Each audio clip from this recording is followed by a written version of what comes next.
djetë, po nuk mund të thuash kush po e djetë më tepër Tiranën, për arsye se Tirana thjesht është sensibilizuar.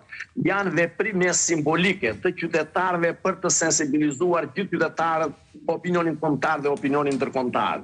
Pra, çfarë ka se hidhen disa molotov në shenjë simbolike për të treguar revoltën e tyre. Si mund ta shprehin zemërimin, revoltën qytetarë? Pra në një formë të tillë që është një formë demokratike do ta quaja, as pak nuk mund ta quash dhunë.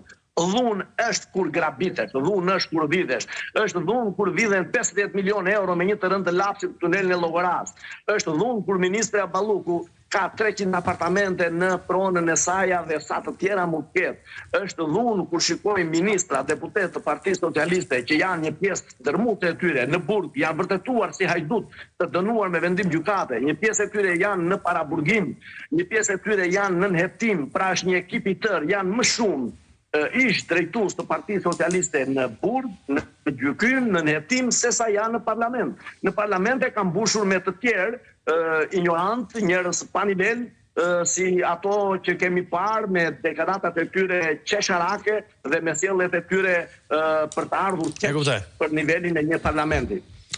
Baçi, faleminderit shumë. Faleminderit juve. Mirë, do të rikthehem në studio me Ertola Tabakun. Ertola, dinet kërcënuar nga mënyra se si po procedon, apo do të thoni diçka? Kisha një koment në lidhje me zemërimin që zoti Baçi përmendi. Isha dje në fakt ishte mjaft interesante sepse përpara proteste, pra pas dreke, isha me taksi për të shkuar diku edhe më thot taksisti ndje sepse ka shumë trafik. Po i thash se është edhe protesta sot. Jo, më tha.